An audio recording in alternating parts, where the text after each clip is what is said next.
In diesem Video wollen wir einmal über den Begriff Design sprechen. Du bist ja hoffentlich auf diesem Kanal, weil du gerne Designer sein möchtest.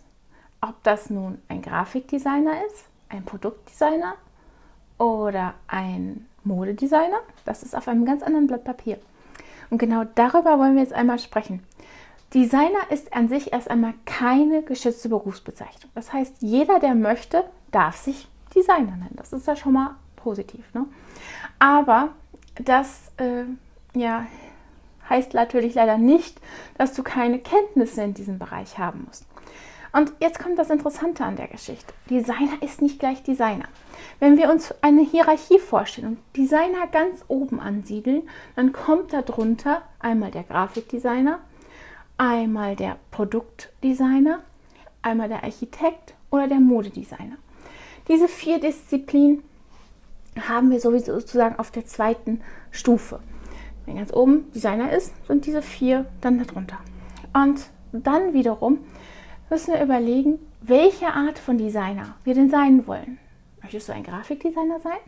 Das heißt, du arbeitest sehr viel am Computer, du erstellst Werbematerialien.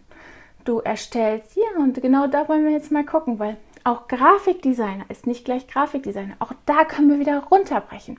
Nämlich selbst der hat noch, sozusagen Kinder. Ne? Also wenn der Modedesigner und der Architekt und der Produktdesigner die Brüder und Schwestern des Grafikdesigners sind, dann kommen jetzt die Kinder und des Grafikdesigners und das ist zum Beispiel ein Webdesigner oder das ist ein Corporate Identity Designer.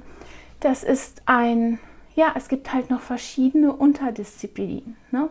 Oder ein Surface Designer. Das ist jemand, der sich darum kümmert, dass es schöne Muster gibt und die dann wiederum auf Produkte hinzugefügt werden. Ne? Also es stellt sich die Frage, wie weit musst du dich spezialisieren? Ja, und da würde ich sagen, versuch es bis ganz nach unten.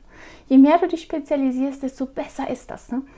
Man denkt ja immer, ich werde mal lieber Grafikdesigner, das ist schön weit oben, dann kann ich alles. Theoretisch ist das natürlich immer eine gute Idee. Je mehr man kann, desto mehr wird man auch hoffentlich gebucht und desto mehr Geld verdient man auch. Aber je weniger man sich spezialisiert, desto schwieriger wird es letztendlich, sich in einem Bereich richtig herauszustellen. In der heutigen Gesellschaft ist es natürlich leider so. Es gibt, wenn jeder sich Designer nennen darf und Grafikdesigner nennen darf oder Webdesigner, dann tun das leider Gottes auch viele, die es gar nicht sind, die überhaupt keine Grundlage dafür haben, sich so zu nennen und die das gar nicht gelernt haben. Und an dieser Stelle, da wird es dann schwierig, ne?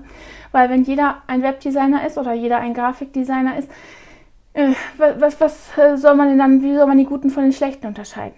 Also je mehr sich jemand spezialisiert hat und je mehr er sagen kann, okay, ich bin Webdesigner. Ich habe Grafikdesign gelernt, ich habe Webdesign gelernt. Und als Webdesigner kann ich eben mich mit der Gestaltung von Webseiten auseinandersetzen. Sehr schöne Sache, reicht auch komplett. Ne? Also mein Problem ist immer, dass ich denke, wenn ich jetzt nur Webdesigner bin, reicht das dann? Ne? Kann ich damit mein Geld verdienen? Ist das genug? Oder muss ich eigentlich noch ein breiteres Feld haben, um erfolgreich zu sein? Nein, brauchst du nicht. Du musst nur in deinem Bereich richtig gut sein. Und deswegen gilt es hier, dass du dir einen kleinen Bereich aussuchst aus dem großen Feld des Designs, in dem du richtig gut sein möchtest. Und in diesem Feld solltest du dich dann spezialisieren. Je mehr du das tun kannst, desto besser wirst du sein und desto öfter wirst du auch gebucht werden, ne? Weil dann bist du der Experte in deinem Gebiet, in deinem kleinen Bereich und das genügt völlig. Deswegen überleg dir bitte vorher ganz genau, was möchtest du sein, was ist dein Gebiet, womit kannst du dich identifizieren? Bist du eher jemand, der gerne Häuser erbauen möchte oder möchtest du Innenarchitekt werden? Auch das ist ein Designer, ne? Oder möchtest du eben lieber ein Webdesigner werden, was ein Kind des Grafikdesigners ist, also immer weiter runtergebrochen. Ne? Funktioniert ebenfalls. Aber bitte vorher überlegen, was ist deine Disziplin, was ist genau richtig für dich. Und wenn du dir das überlegt hast, dann kannst du dich auf diesem Gebiet spezialisieren und überlegen, was muss ich überhaupt lernen, um ein guter Grafikdesigner, spezialisiert auf Webdesign, zu werden? Was muss ich da genau lernen? Welche Programme muss ich beherrschen? Welche Fähigkeiten muss ich haben, um das umzusetzen, was von mir erwartet wird? Ne?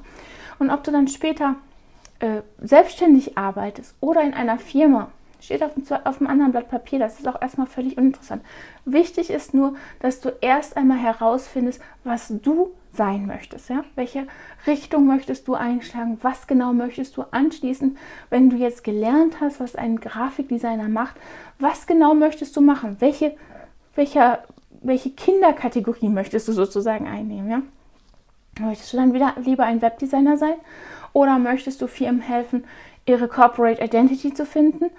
Worin bist du richtig gut? Was kannst du richtig kreativ machen? Ja?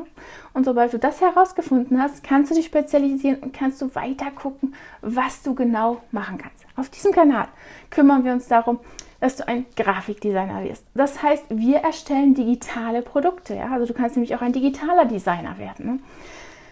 Das heißt im Umkehrschluss, du musst alles wissen, was ein Grafikdesigner weiß. Ne? Und dann wiederum musst du noch speziell für deinen Bereich wissen, ja, nicht nur, wie wirken die Farben und die Formen und welche Schriften kann ich benutzen, sondern du musst auch wissen, was ist gefragt, welche digitalen Produkte kann man erstellen, sollte man erstellen und welche digitalen Produkte kann man auch verkaufen, ne? Und vor allen Dingen, wo kann man sie verkaufen? Das ist dann deine Disziplin.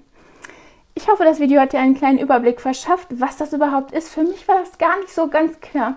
Ich war ganz dankbar, als ich das in einem fürchterlich dicken Buch erstmal nachgelesen habe und mir klar machen konnte, dass es da ganz verschiedene Disziplinen gibt. Und wenn dem so ist, dann freue ich mich darüber, wenn du unseren Kanal abonnierst, die kleine Glocke anklickst, damit du benachrichtigt wirst, wann immer wir ein neues Video posten und vergiss den Like-Button nicht. Bis zum nächsten Mal. Tschüss.